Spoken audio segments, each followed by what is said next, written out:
किस्सा अमीना का अलिफ लैला। अमीना ने कहा, जुबैदा की कहानी आप उसके मुंह से सुन चुके। अब मैं अपनी कहानी आपके सम्मुख प्रस्तुत करती हूँ। मेरी माँ मुझे लेकर अपने घर में आई कि रनड़ापे का अकेलापन उसे न खले।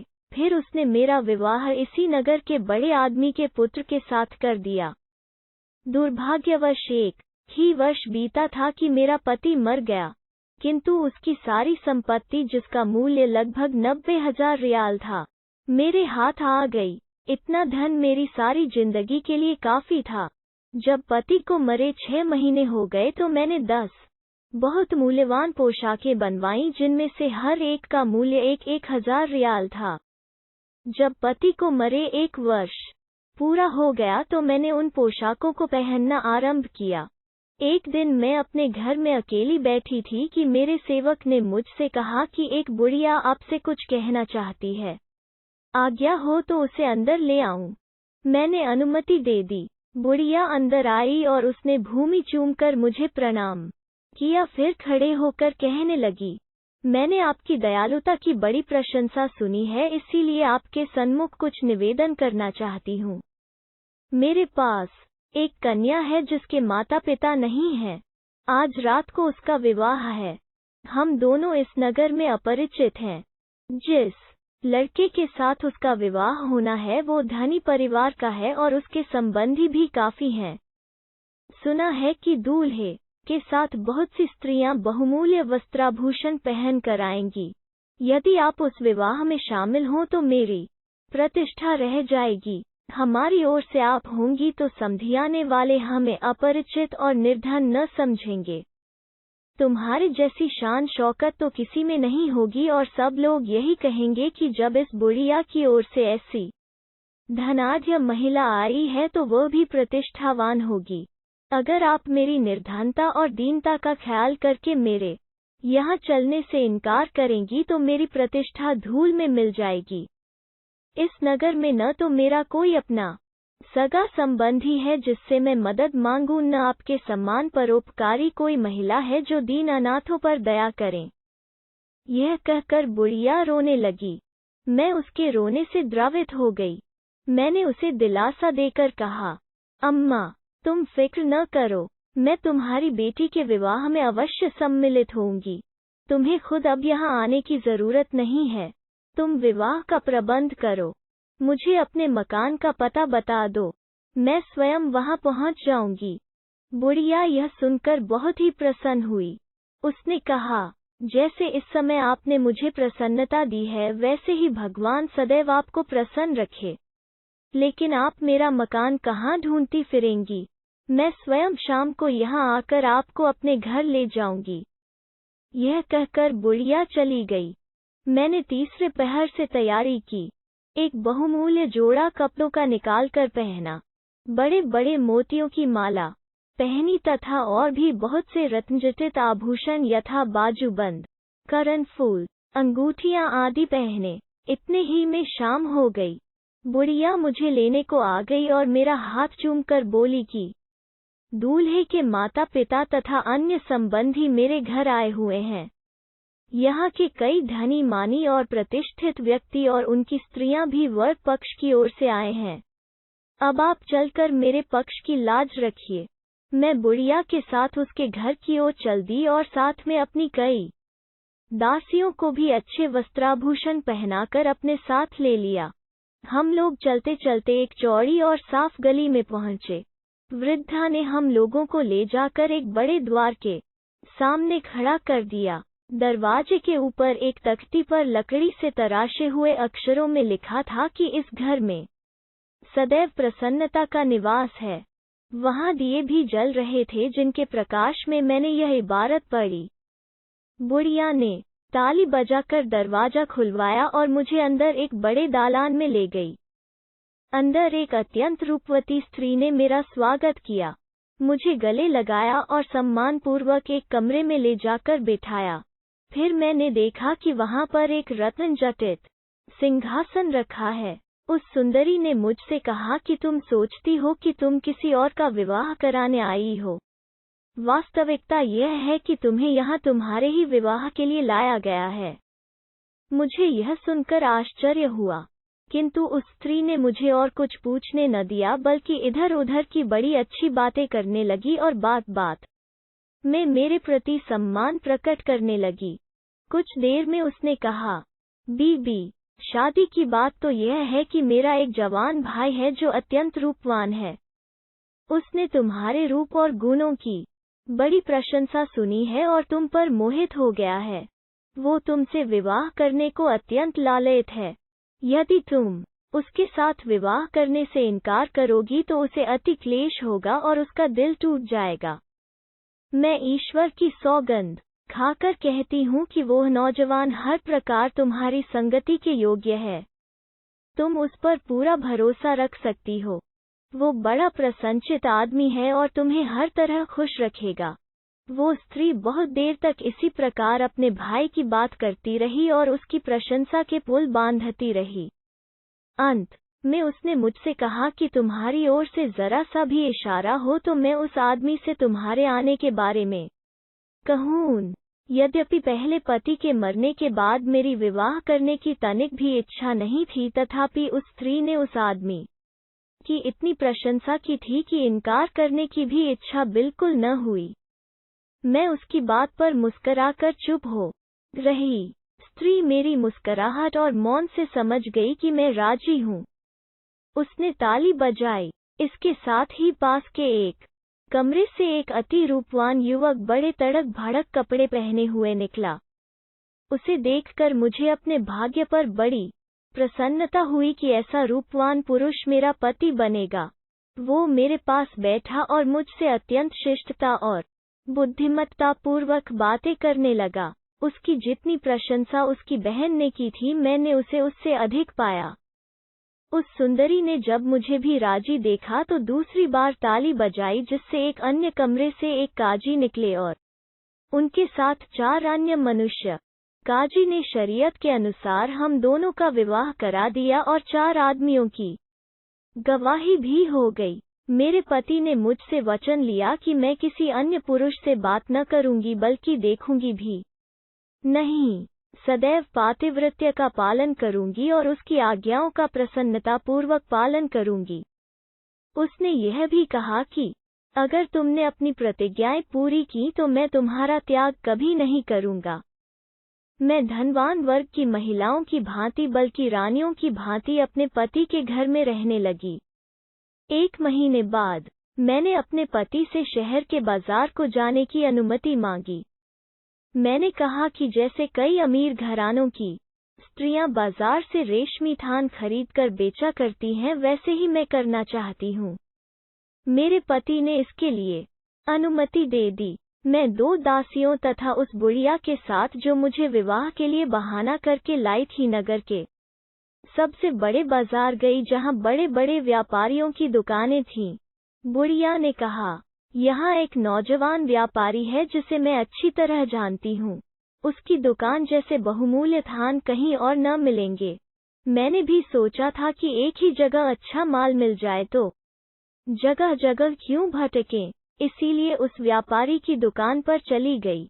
व्यापारी जवान ही नहीं, अत्यंत रूपवान था। बुढ़िया ने मुझसे कहा कि यहाँ बहुत माल है, तुम व्यापारी से जो भी चाहो मांग लो।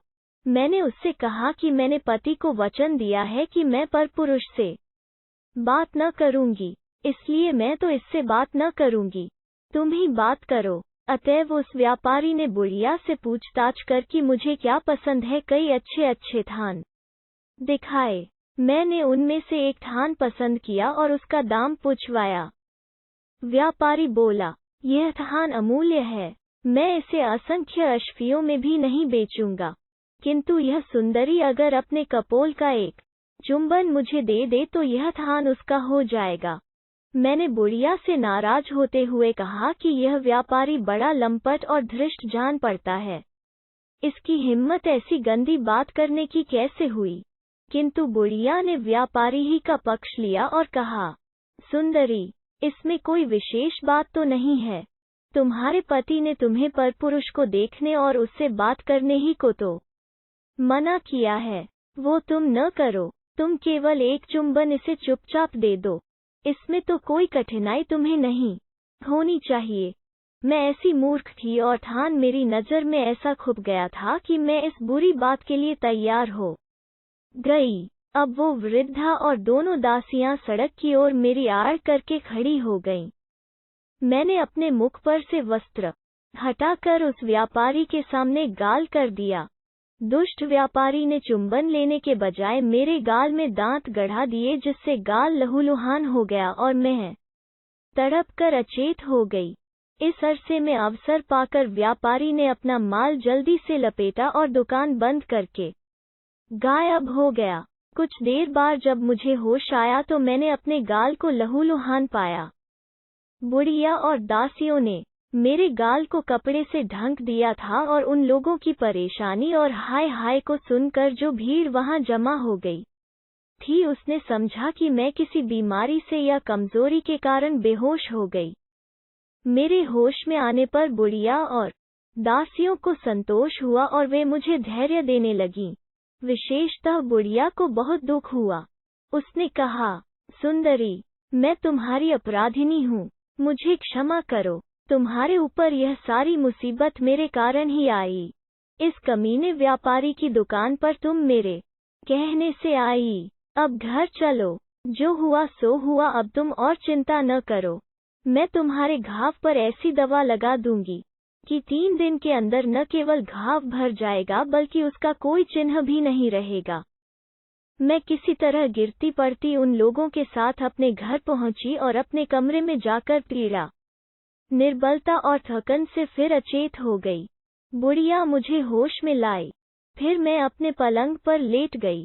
रात में जब मेरा पति आया, मुझे लेटे देखा तो बोला कि तुम्हें क्या हो गया, क्यों लेटी हो? मैंने बहाना किया कि मेरे सिर में बड़ा दर्द हो रहा है।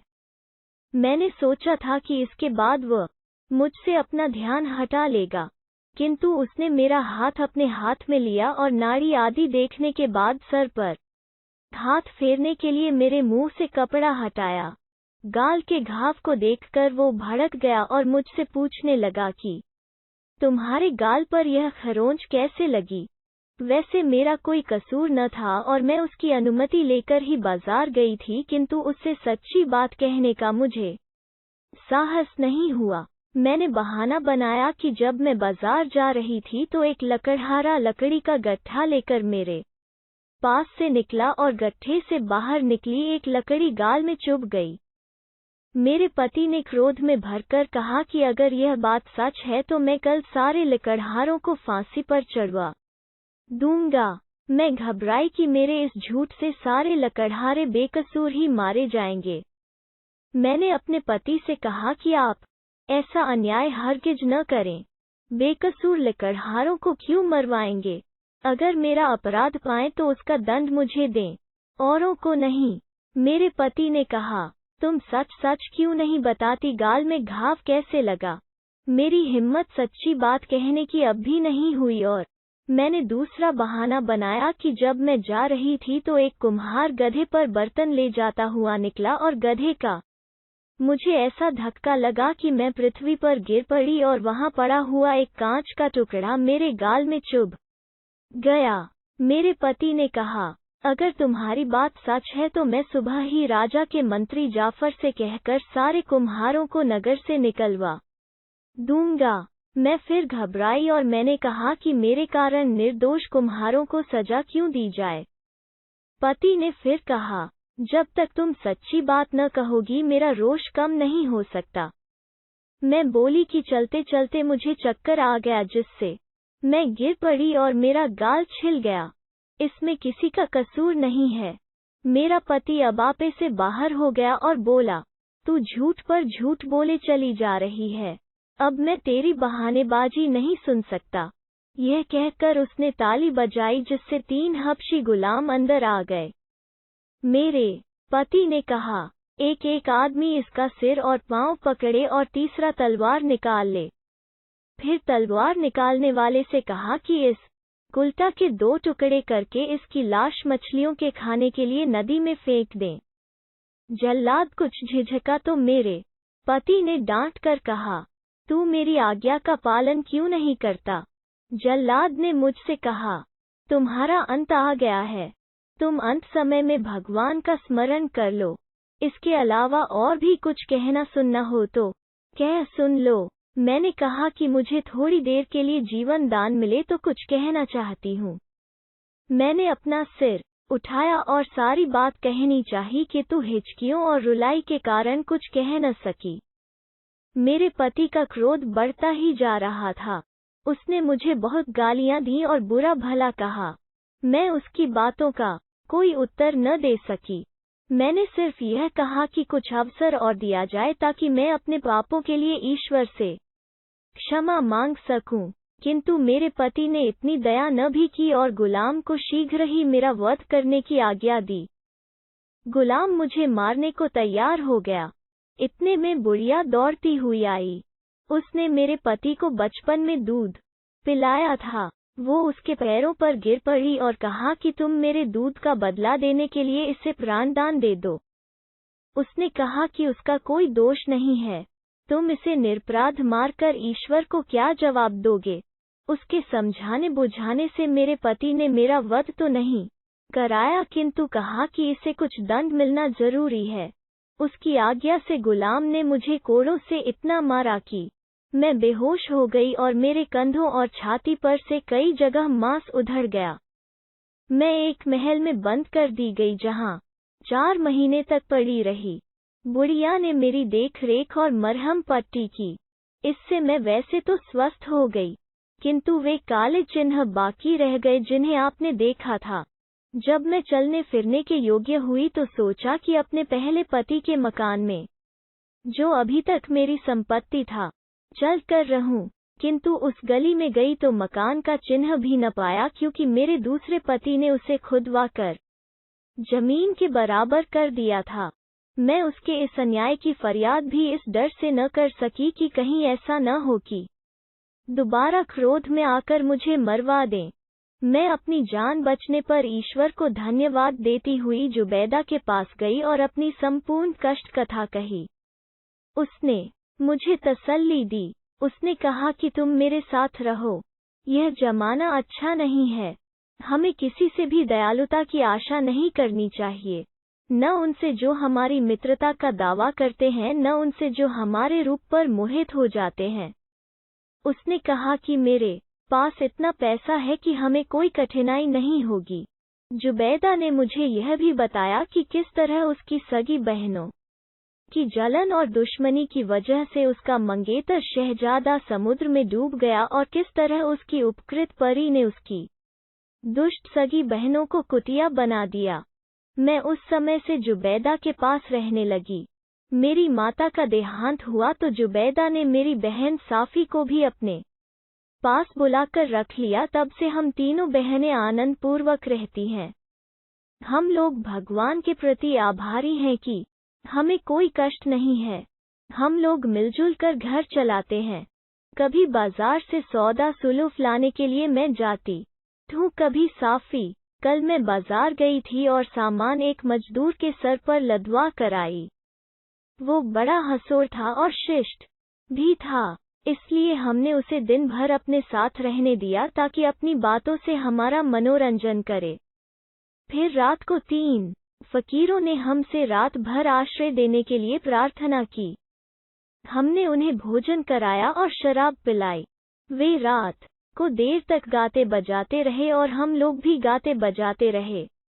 फिर मोसल के 3 व्यापारी जो बड़े संभरात जान पड़ते थे, रात भर रहने की प्रार्थना करते हुए आए। हमने उनकी भी अभ्यर्थना की। अमीना ने कहा कि यद्यपि हमारे सातों मेहमानों ने वचन दिया था कि वे सब कुछ चुपचाप देखेंगे और किसी बात के बारे में पूछताछ नहीं करेंगे, तथापि उन्होंने यह वचन न निभाया और कुतियों के पिटने और मेरे शरीर के दागों के बारे में पूछताछ करने लगे। हमें इस पर बहुत क्रोध आया, यद्यपि हम उन सभी के प्राण ले सकते थे, तथापि ऐसा न किया और उन लोगों से उनका व्यक्तिगत वृतांत सुनकर उन्हें छोड़ दिया। खलीफ हारून रशीद को दोनों स्त्रियों की कहानियां सुनकर अत्यंत विस्मय हुआ। उसने मन में सोचा कि उन फकीरों का, जो वास्तव में राजा और राजकुमार थे, और उन बुद्धिमती स्त्रियों का कुछ उपकार करें। उसने जुबैदा से पूछा कि तुम्हें तुम्हारी उपकार करती परी ने कुछ यह भी बताया था कि तुम्हारी बहनें कब तक कुतियां बनी रहेंगी। जुबैदा ने कहा कि मैंने जो वृतांत आपसे कहा था उसमें यह बताना भूल गई कि परी ने चलते समय मुझे अपने कुछ बाल दिए थे और कहा था, अगर तुम इनमें से कोई बाल आग में डालोगी तो मैं संसार के चाहे जिस भाग में हूँ तुम्हारे पास आ जाऊंगी। खलीफा ने पूछा, वे बाल कहाँ हैं? जुबैदा बोली, मैं वे बाल हर समय अपने पास रखती हूँ। यह कहकर उसने एक डिबिया निकाली। उसमें एक पुड़िया में कुछ बाल बंधे थे। उसने उन्हें खलीफा को दिखाया। खलीफा ने कहा कि मैं भी उस परी को देखना चाहता हूँ। जुबैदा ने पूरी पुड़िया आग में डाल दी। धुआं उठते ही भूकंप सा आ गया और कुछ क्षणों में चकाचौंध कर देने वाले वस्त्राभूषण पहने परी सम्मुख आ खड़ी हुई। वह खलीफा से बोली, आप पृथ्वी पर ईश्वर के प्रतिनिधि हैं। आपकी जो भी आज्ञा होगी मैं उसका पालन करूंगी। इस जुबैदा ने मेरी प्राण रक्षा की थी, इसीलिए मैं इसकी बड़ी आभारी हूँ। मैंने इसकी बहनों को, जिन्होंने इसके उपकारों के बदले में इससे अत्यंत नीचता का व्यवहार किया था, कुतिया बना डाला। अब मुझे क्या आज्ञा है? उद्धरण। खलीफा ने कहा, एक तो यह कि चूंकि यह दोनों अपने किए का काफी दंड पा चुकी हैं, इसलिए तुम उन्हें फिर इनके पुराने शरीरों में ले आओ। दूसरी बात यह है कि एक आदमी ने अपनी पत्नी को इतना पिटवाया है कि उसके कंधे और सीना काले दागों से भर गए हैं। उस अन्यायी ने इसका पुराना घर भी खुदवाकर जमीन के बराबर कर दिया। उसको अपने पहले पति से जो संपत्ति मिली थी उस पर भी अधिकार कर लिया। मुझे इस बात पर बड़ा खेद है कि मेरे शासन में कोई ऐसा अन्यायी रहता है। तुम तो जानती होगी कि वो कौन है। उसका पता मुझे बताओ और इन कुतियों को फिर से स्त्री बनाने और उस प्रताड़िता स्त्री का शरीर ठीक करने के लिए जो भी कर सकती हो, करो। परी ने आश्वासन दिया कि मैं सब ठीक कर दूंगी। खलीफा ने जुबैदा को आज्ञा देकर उसके घर से कुतियों को मंगाया। परी ने एक पात्र में जल लेकर उस पर कुछ मंत्र पढ़ा। फिर उसने वो पानी दोनों कुतियों और अमीना पर छिड़क दिया। तुरंत ही कुतियां अपने पुराने शरीरों में आकर सुंदर स्त्रियां बन गईं और अमीना के सारे काले दाग चले गए और उसका शरीर कुंदन की तरह दमकने लगा। अब परी ने कहा कि मैं जानती हूँ कि अमीना का पति कौन है, लेकिन वो आपसे बहुत निकट संबंध रखता है। अगर आप चाहें तो उसका नाम भी बता दूं। खलीफा ने कहा कि जरूर बताओ। परी बोली, वो आपका छोटा बेटा अमीन है, जो अमीना के सौंदर्य की प्रशंसा सुनकर इसको पाने का इच्छुक हो गया और इसे धोखे से अपने कमरे में बुलवा कर इससे विवाह कर लिया। फिर परी ने बाजार की घटना का वर्णन करके कहा कि यद्यपि अमीना निर्दोष थी, किंतु सच्ची बात कहने का साहस न कर सकी और कई बयान दिए जिससे इसके पति ने इसे दंड दिया। यह कहकर परी अंतर्धान हो गई। खलीफा ने अपने पुत्र को बुलवाया, किंतु भय और लज्जा के कारण उसे आने का साहस न हुआ। खलीफा ने उसे सामने बुलाने पर जोर न दिया, किंतु अमीना को उसके पास भेजा और आदेश दिया कि चूंकि यह निर्दोष है, इसलिए तुम इसे पत्नी के रूप में सम्मानपूर्वक रखो। चुनांचे शहजादा अमीन ने ऐसा ही किया। खलीफा ने जुबैदा से स्वयं विवाह कर लिया और साफी तथा अन्य 2 बहनों का 3 फकीर बने राजकुमारों से विवाह कर दिया और इन राजकुमारों को उच्च पदों पर आसीन कर दिया।